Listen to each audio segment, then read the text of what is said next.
that? You gotta hold it. Oh, okay. I remember you're like, If you want 3, go ahead. in the video you're like, wait, it's fine. I don't have any excuses. It was just really hot that day.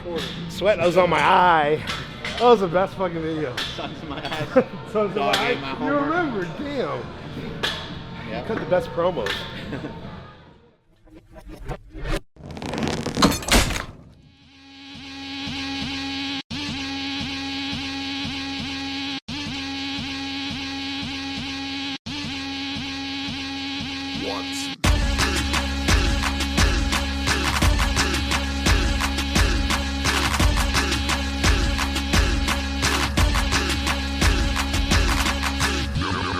Let's get down to business.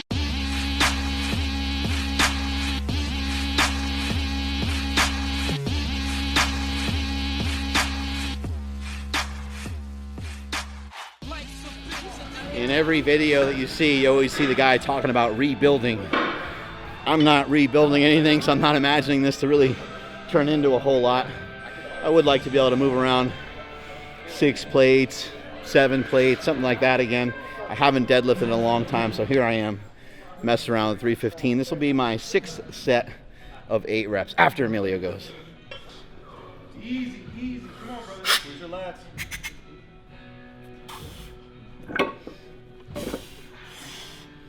Control. Here we go. Control every rep. Good. Lock the lats in. Explode up. Hold down. Tight. Here you go. Explode up. There. That was it. Come on. Nice. Good job. Good. Give it how last one. Lock the lats in. There you go. Good. Roll down. Nice. Way to go. It looks like you might just be like tied down in the pecs to get your shoulders back more. Yeah. So you just gotta work on a little bit of mobility. Yeah, but keep working on it. That felt better because you can see that's a little, yeah, a little bit that made the difference. The first initial movement. It's good. Cool.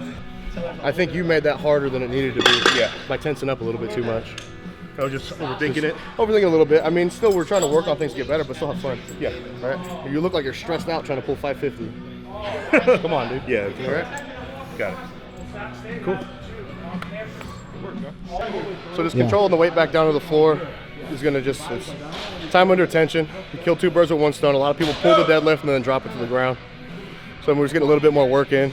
The benefit I get from doing them like that is you learn your start position a little bit better. So typically people will start with their hips a little too high or a little too low.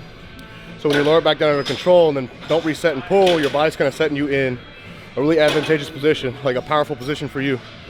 So that might be an inch higher from where you normally set your hips. It might be a little bit lower, but that's your body a lot of the time telling you where to be strong. So I think it's good to control it back down to the floor to just kind of like practice that start position over and over and kind of learn where your body wants to be so you can pull it on that first rep. Because if you can pull your first rep and your hips are in the wrong position and you correct it on however many reps left you have in your set, that doesn't matter. On the platform, you got 1 shot, you got to do it on the first attempt.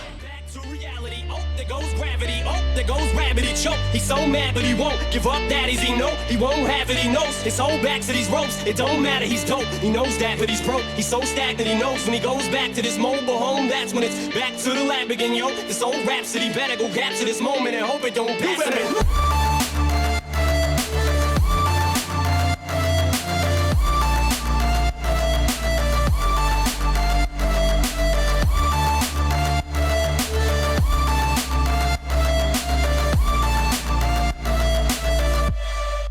Back to reality.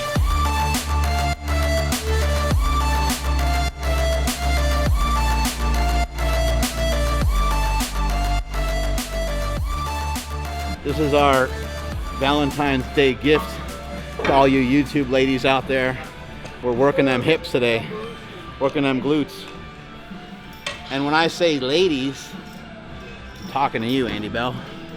Right? I have to say that? Otherwise, I'm off the team. That's what we're working right here. Working on them glutes. Big Dan here is always super fast off the floor, so it's always real impressive to watch him rip those weights off the ground. I'm just a bitch, no matter how you slice it.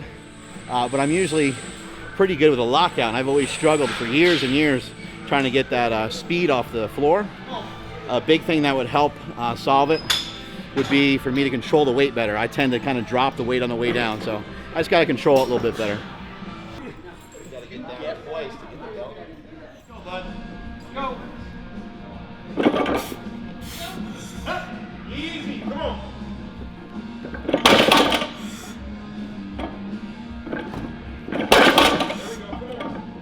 Good, 2 more. Go, 2 more.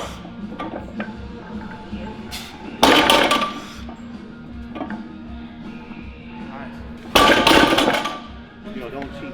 Yeah. Get those little pieces. And if you've never done that before, it'll make you strong as fuck. It's just that I'll lower it. when you start going heavy again, you'll start. Take it slower to 5. Did you do the last one at 545 yet? No. Oh, you'll be fine with 545. It's not like slow, it's just control.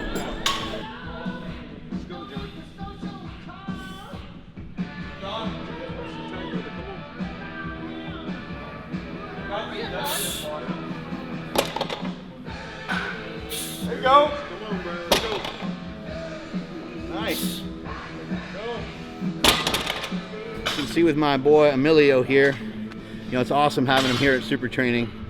He's somebody I've mentored for a really long time. A lot of you guys haven't known about our relationship, so to speak, but we've known each other for probably almost 18 years, 16 years, there you go. And, you know, I'm fortunate enough to met him at Gold's Gym and got him fired up and got him into powerlifting in the first place. And something that makes me really proud is I haven't even been coaching him over the last several years, but he's been watching from afar, watching the stuff from SuperTraining. He's been fired up and excited to get here. Well, now we finally have him here, and what I was explaining to him, his best deadlift in competition is a 733-pound deadlift, which again, that makes me really proud. My best pull in competition raw is 705. So for me to help somebody get into powerlifting and then help them to become stronger than me, that fucking makes me feel really good. It gets me fired up. Anyway, we're trying to improve his deadlift, and I said, you know, the 733 deadlift was the best that you could do. It was the best effort that you could have. And it was kind of by himself, even though he had coaches and mentors, he had a group around him, but he was pretty much out there just kind of doing it on his own. Now, not only does he have one coach, I'm only a small part of what's going on here at SuperTraining. We have 15 other guys looking at him on every set and every rep. He's getting coaching on every set and on every rep. Mike Tyson, back in the day when he was his sharpest, when he was his best, we'll cut to the video right here. When he was his best, he got coaching on every punch, even after he was fucking champ. There's always a lot of room to improve, and what we're teaching him right here, right now, is we're teaching him to lower the weight under control. This is nothing new. This is something that Ed Cohn showed us and pointed out to us, but a lot of lifters have a tendency from right here in a conventional deadlift, once the weight gets to about here, they tend to crash. And then they reset and then they pull. And it kind of looks a little something like this. They'll come here, they get rep 1 in, and they come down and they go. Set up.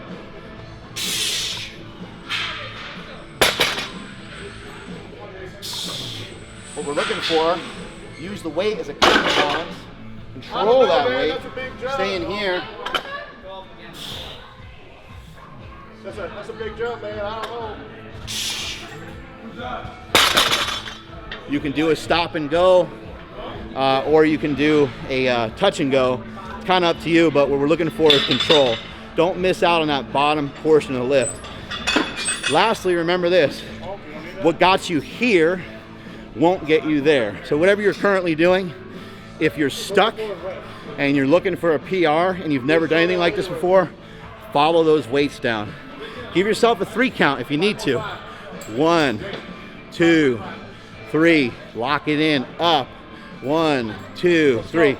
Think about there being a scale underneath the weights, and you don't want all the weight that's on the bar to register on the scale.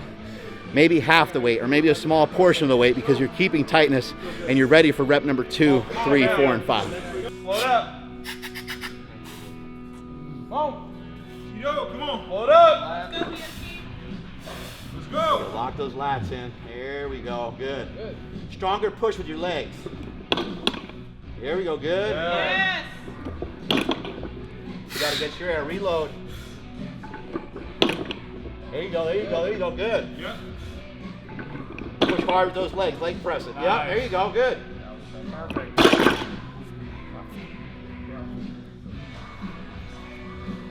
Yeah, last one was fucking dead on. Who's up? How much more do you got? Everyone? DJ, you done? Here we go. Good speed now, here we go. Roll down.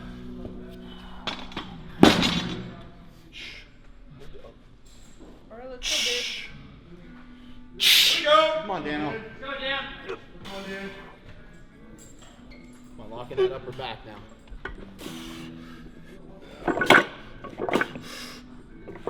Yeah, nice, you go good. Good. Keep pushing those legs through the platform. Push those heels through the platform down. There you go. There we go. Legs a little straighter at the top. And you come through, flex the quad. There you go. Yep, good. That's 5-2. Go, Mark.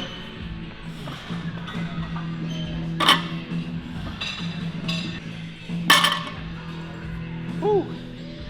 Trying to lower those weights under control. Each and every rep, just trying to not be too loud with it. You might as well get the most out of it that you can. There's a eccentric and concentric part to lift if you want there to be. However, it is a deadlift, and the main thing is just the concentric portion of the lift. But this is training, and your training should always be harder than the fight itself. How long have you been training for? Powerlifting training 14 years since I met Mark. 14 years? Yeah, 14 years ago. Actually, 16 years. Yeah. 16 years I've been training, and since I was like a kid in elementary school, I've been just working out, playing sports and stuff. Yeah. What do you think it says about this sport of powerlifting, being that you've been doing it for 14 years and you're still getting feedback and advice and pointers from other people? Well, you never stop learning. You're always evolving. You want to be able to constantly evolve, to constantly improve. If you shut down, you don't listen to anybody, you think you know it all, you're gonna hit a wall, and you're gonna be too proud, too strong, and you're gonna end up hurting yourself. Usually your demise is injury, and no one wants that. I think it's just a matter of constantly learning throughout the years how not to do things and how to do things, not trying to copy other great lifters, but take what I can and develop my own style for my own body type. So it's an ever evolving sport.